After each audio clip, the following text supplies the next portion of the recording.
现在的 Candy。哦，对。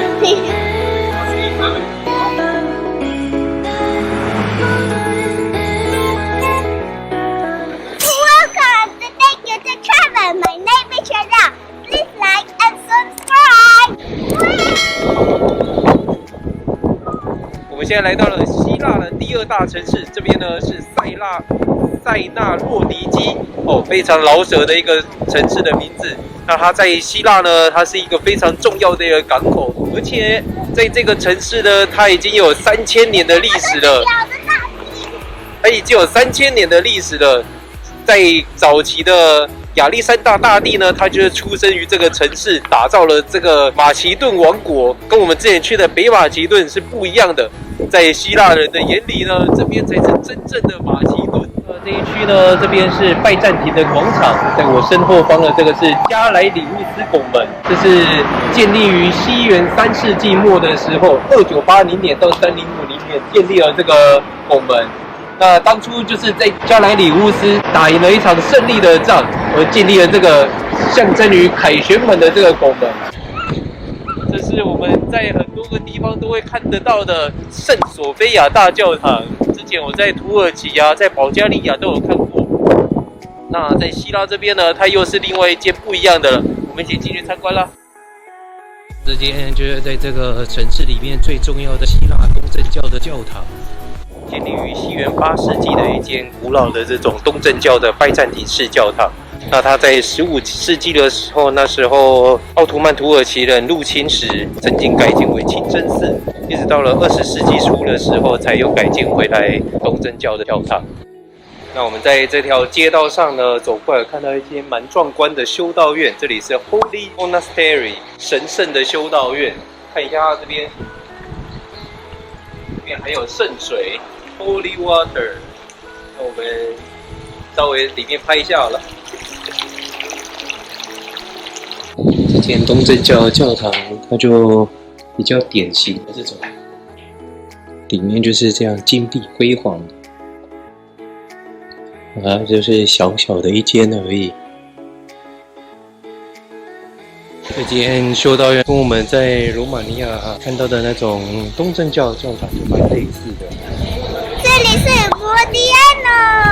如果你在这个城市里面已经逛街逛到饿的时候，就可以来这个市场觅食，看看你喜欢吃什么，在这个市场全部都找得到。我们一起看里面有没有什么新鲜的一些鱼货吧。走。刚刚还以为它的这个市场呢，是像我们一般逛的那种，里面有卖鱼货啊，还是一些东西的市场。原来它这个市场呢，现在是作为酒吧啊，还是餐厅使用。对，肚子饿了，来这里绝对没有错的。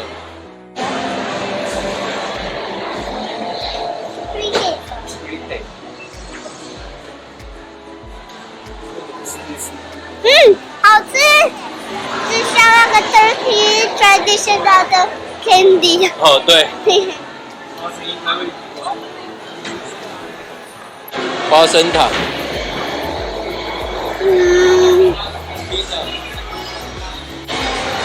Let's peanut butter, then peanut butter become dry. Pretty. 我们从这个市场走出来呢，它在它外面这里就有一个废弃的以前土耳其式的这种古老的浴池，那它现在是已经永久关闭了，不能进去参观的。这里就是以前土耳其人最爱来洗澡的地方。Oh, orange! 从上面来的。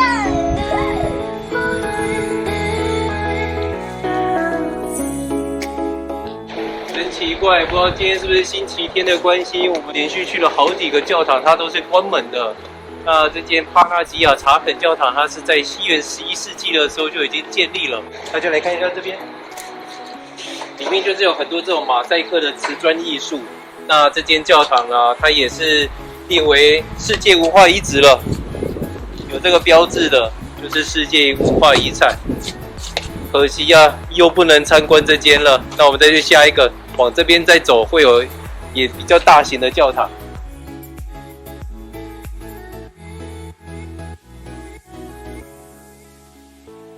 从刚刚的那个小教堂走过来，这边又是另外一个文化遗址。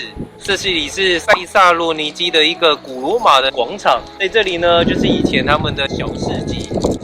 古代的罗马人，他们的主要的一些发展的空间就是在这边，有市集啊，然后商店啊，甚至可能会有一些浴场，都是在这里运行的。那这个也是在1960年的时候，当初在建设这片土地的时候，意外挖出来的这个考古的地形。除了它考古出来这边是一个古罗马市集的一个街道街区以外，那在这边也有发现一个古老的罗马剧场。从刚刚的古罗马广场那边走过来呢，一下子就会遇到了这间圣德米特里奥斯，这是塞萨洛尼基最大的一个教堂，它可以容纳5000个信徒在里面祷告。那我们一起进去参观这间美丽的教堂吧。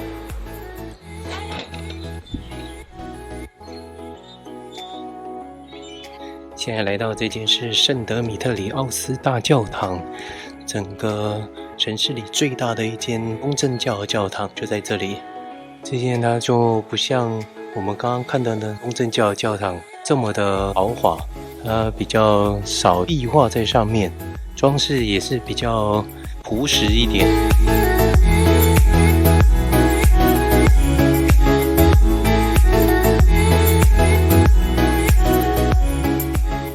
这边呢也是有很多回教的清真寺，不过我们现在来到这间，它是已经荒废的，算蛮大型的一间清真寺。这是在15世纪的时候就已经成立了，现在已经失去了它的功用了。可能现在在希腊这边回教徒已经不多了吧？那我们再去最后一个景点了，走吧。那我们现在来到塞萨洛尼基的最后一个景点了，这是他们的最著名的一个市政地标白堡，这是6层楼高，当时的时候也是非常壮观的建筑。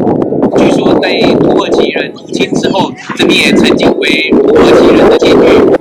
这边就是美丽的爱琴海。那在爱琴海这边呢，我们也可以找得到亚历山大大帝的雕像，那就是当初开创了马其顿帝国、马其顿王国的时候，就是在这边打造这个王国的。那我们就在这个美丽的爱琴海这边结束喽。喜欢我们频道的朋友，麻烦帮我们按赞、订阅、加分享，以及开启小铃铛，日后会有更多有趣好玩的影片跟大家分享哦。Please like and subscribe. Bye bye.